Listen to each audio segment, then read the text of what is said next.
So before we get started with today's review, I just wanted to take one quick second to send my love and my thoughts up to the people being affected by the wildfires in Los Angeles.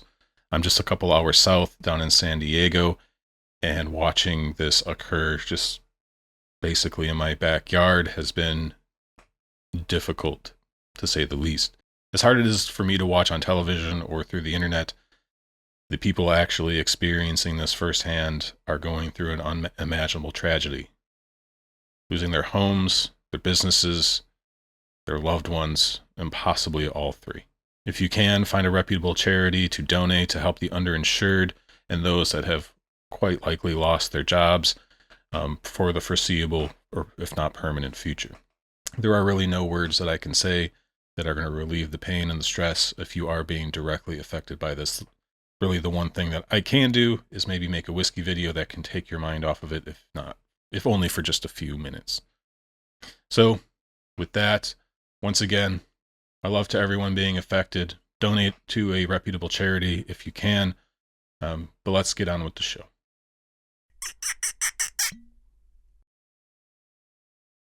Hello, everyone, and welcome to Whiskey Uncorked. My name is Brian, and it is finally Sanaig Cask Strength Day. We are here with a much anticipated bottle. I think when it was first announced, everyone who is a fan of Kilchoman and their Sanaig release, which is quite a few people out there at this point, I think a lot of people were very excited. I was excited, and I thought about it, and I was like, are they just cannibalizing their own products sort of thing and release? I know Lefroy does their 10-year cask strength, and they've done the Mac-Year Bay cask strength from Kilchoman and things like that, so it's not unheard of. But I thought maybe a cask strength version of something, similar, but maybe under a different name, maybe a slightly different, blending profile or something like that may have be suited better. But I suppose if the Sanaig is as beloved as I think most of us realize it is, why not give the geeks what they want and just ramp up that ABV a bit? This is coming in at 57.8%. It is non-chill filtered, natural color. Of course, it is heavily peated. So in the UK, I think the regular Sanaig is about 55 pounds, and this is about 75 pounds here in the States. The regular bottle of Sanaig is about $70 and plus tax, and then the cask strength looks like it's about $80 to $90. I think Binny's has it for like $83 plus tax with the Binny's with their card and stuff like that. So retail might be about $90, but it looks like it is selling for it. I did get this from the UK, as I mentioned in previous videos. Wasn't sure when this was landing, so I just ordered it there. Got a pretty good deal considering it was free shipping for the holidays and all that from Royal Mile. And been sipping on it ever since. As I mentioned, my palate was a little wonky after a short stint with COVID over the holidays, but it seems to be back to normal. I don't think there's much of a difference at this point. So I've been getting to know this so I could get a review out for you guys. It doesn't look like there's any other English-speaking reviews. I could have swore I saw one come up on my feed the other day, and because I was thinking that I had to go watch that just to see what other people were saying about it, to make sure that if my opinion was completely different from theirs, given that maybe some of you are waiting to see a review before you go out and buy a bottle, that I could let you know, like, hey, there's people who are saying completely different things. There's a number kind of non-English reviews, German and Polish and things like that across Europe. It looks like there's a few of them, which YouTube's pretty solid with their auto-translate subtitles if you're really looking for those. But yeah, so a little bit of pressure if I am one of the first or one of the first English-speaking reviews. Is kind of surprised that this maybe hasn't popped up already, and I'm hoping I'm just missing it. So, if you do know of someone that's done a review, put a link down to their video in the comments if you can do. I don't know, maybe you can't post links in YouTube comments, but I'm sure just shouting out the channel name down below to give people another reference for this if there is one. Being a new bottle, it's probably going to be some opinions. But enough of that. Why don't we get into the nosing and tasting notes? I'll kind of let you know how this compares to the original Sanaig, at least in my opinion, which I did give a 9 out of 10 in my review earlier this year. Probably wouldn't give it a 9 now. Maybe a little overzealous with that one, but I was really enjoying it. Still really enjoy it. But even kind of in the side-by-side with this, it was like, this is still really good. Still better than most of these kind of brand introductions. Definitely on one of my top like official bottling, low age statement, heavily peated whiskeys out there these days, but probably would bump it down to an 8. So that's probably what I'll kind of be comparing this against in terms of, that's probably the question that most people have is how similar is this to Sanaig, and does it carry through the quality, whether that's a good thing for you or a bad thing. Let's nose it, taste it, try to look at this somewhat independently, and then maybe I'll pour myself a drop of the standard bottling and see where the differences lie. Here we go.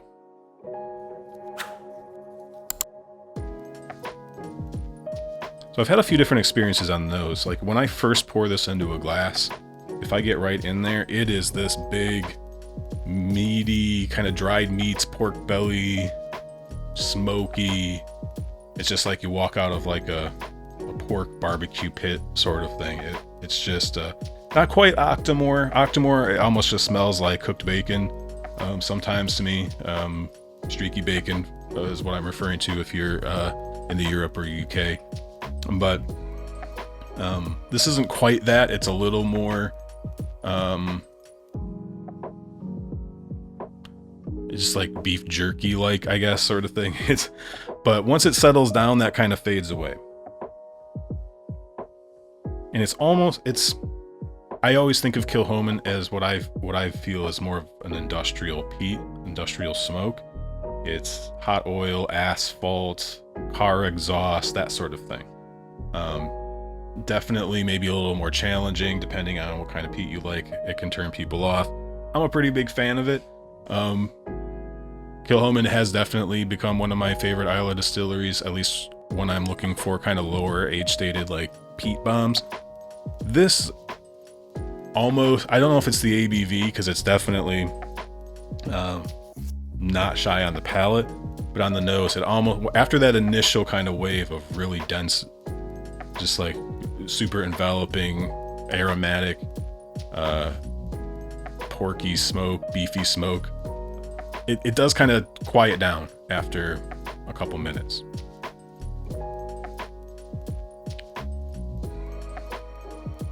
The peat is a little more campfirey, but it's more of like, there's like some aromatic wood. Even side by side, it doesn't quite have that industrial quality, at least on the nose, as like the original Sanaig and like many of the other cask strength Kilchomans that I've had. You're gonna find a lot of things that you'd probably expect. You're getting your kind of dark chocolates, a little bit of coffee, maybe even a touch of leather from the peat and the sherry kind of intermingling together.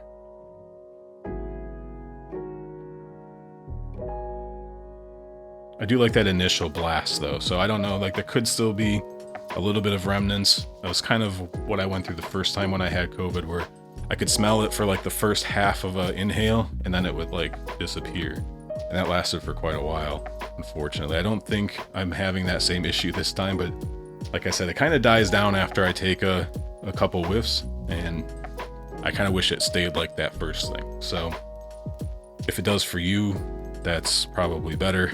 But it still smells pretty nice. Just maybe like a little surprisingly quiet. Maybe it's still a little tight with the high ABV, and it's been, I opened this before Christmas, so it's at least had the lid and a dram poured out since before the holidays. So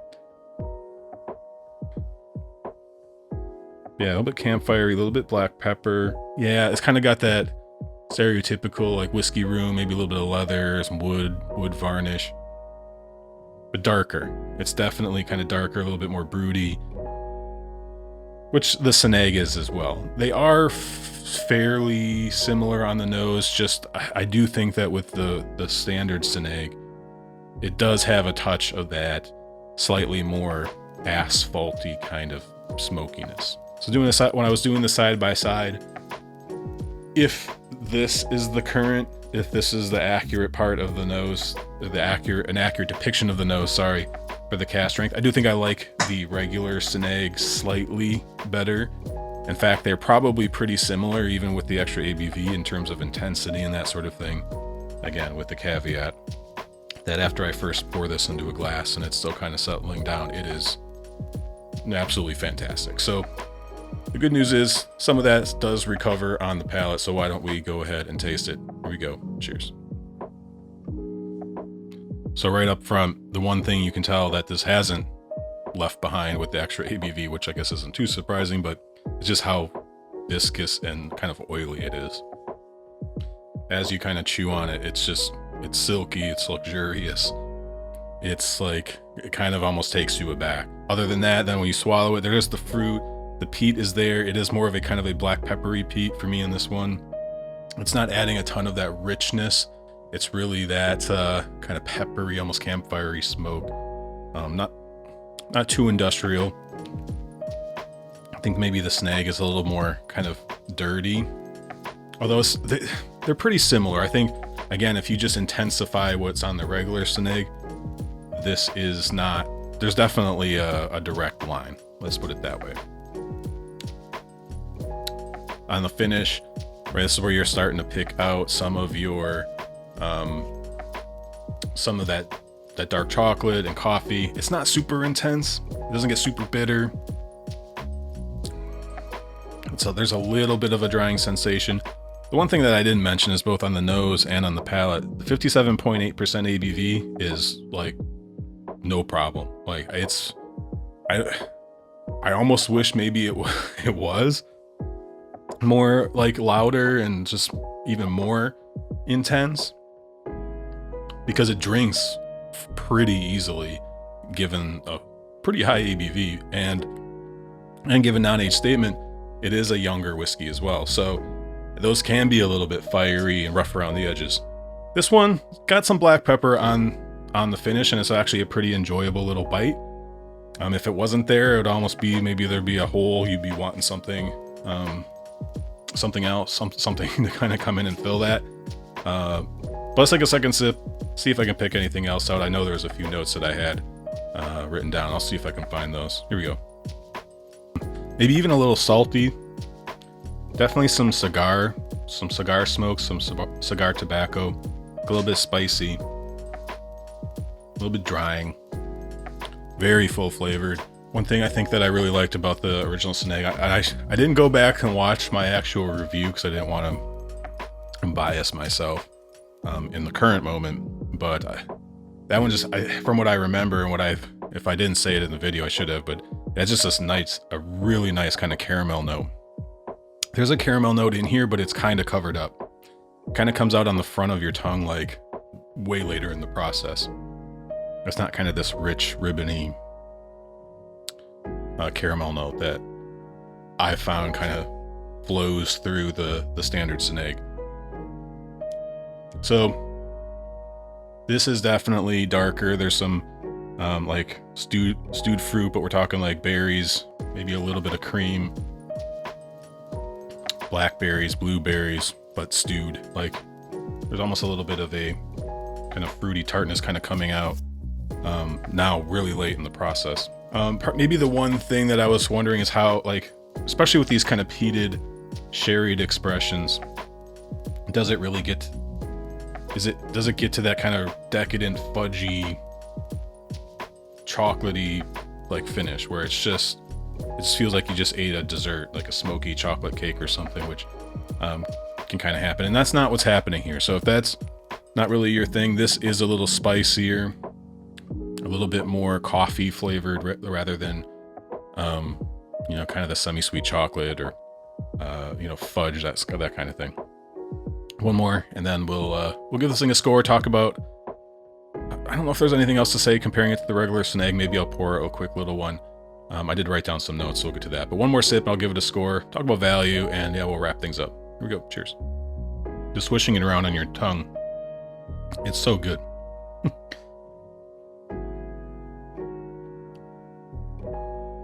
There's a little bit of like cherry cough drop that I don't think I had noticed before, but on that sip for sure. Definitely a little bit of cherry lozenge. Yeah, peppery. That's kind of the name of the game on the peat on this one. Yeah, I'll tell you what, man, this is a good one. This is definitely not one that I'm disappointed by. Again, this is it 1-to-1 just cask strength Sanaig? It's probably close. It's always impossible to say, you know, if you're saying, well, I wonder what this would be at cask strength, and you just kind of think, oh, it's just going to be what's in that bottle just turned up to 11. That's not necessarily the case, right? You add water, it's going to change. Flavors are going to change. So it's definitely a direct line. If you have a regular bottle of Sanaig, this won't be a completely unfamiliar to you. But if you want, if the only thing you wanted was a complete 1-to-1 comparison, just higher ABV, you might be slightly disappointed. But for the most part, I think this is pretty comparable. I see why they would call this a cask strength Sanaig. It's like a Sanaig with maybe some slight batch variation, that sort of thing, which is good. I'm all for that. It gives me an excuse. It encourages me to buy maybe the same label more frequently, rather than if it tastes the same, it's like, well, I've tasted that, I'll come back to it at some point to see if I still like it. But if it's a new batch every time, and it's maybe going to be a little bit different, I'm more likely to pick up another one sooner. If you're picking something up like this, cask strength, heavily peated, decent sherry influence, you're probably looking for a bit of a punch, and this is going to provide that. Should you buy this? Yeah, if you like Sanaig. If you don't like Kilchoman, then yeah, you probably still won't like this. It is maybe slightly different in the peat profile, at least on the nose, but generally speaking, if you like Kilchoman, this is probably not going to disappoint you.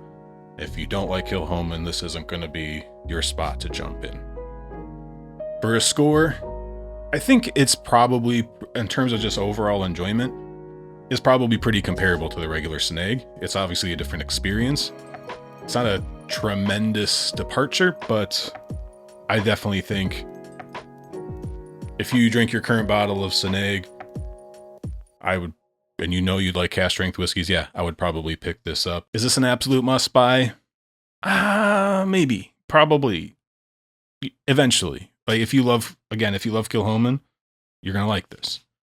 So if you've been kind of waiting, is this reinventing the peated Isla game? No, it's not. It's right there. It's in line with what you would probably expect a cask strength Sanaig to taste like, with maybe some slight batch variation. In terms of a score, I'm going to give this an 8 out of 10. With, I gave the original Sanaig a 9. If I were to score that today, I would probably give it an 8. This is equally as enjoyable, and it's really just kind of comes down to what kind of night I'm having. Am I drinking 46%ers? Am I getting into the cask strength stuff? But now I have an option for both, and I'm not complaining for either. In terms of value, I mean, can't really complain too much. If you can get this closer to $80, that's fantastic. I think we might even be getting a little bit of if you're paying close to that $90, that's probably closer to kind of a 1-to-1 comparison from the UK. The good news is that this is coming, at least I just heard this for the first time in the VPub last night as I was watching on the replay. Roy mentioned that Impex, who imports Kilchoman, has basically gone back to their to the producers, the brands under their name, and said, we need to lower prices. And I think Quo quoted a 13% on average price decrease. So maybe there's a little bit of that here. If you're getting this closer to that $85, we might be seeing a little bit of a discount compared to what's coming from the UK. So I'm not going to rant about pricing too much. I think it's a pretty damn good value if this is your style of whiskey. This probably, if you don't like cask strength, heavily peated whiskey, this probably won't change your mind, I suppose, because it's doubling down on some things. But yeah, I think it's everything I expected it to be. I think there's always maybe that little sliver in your mind that you're expecting it to just be something out of this world, and you get it, and it's exactly what it should be and exactly what you expected. Inserts Arrested Development meme here.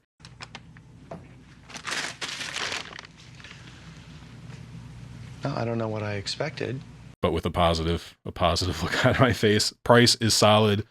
I was a little concerned that this was gonna maybe hit the States at like $100, and because guess what? Probably people would buy it. At least that first wave of them, people would probably buy it.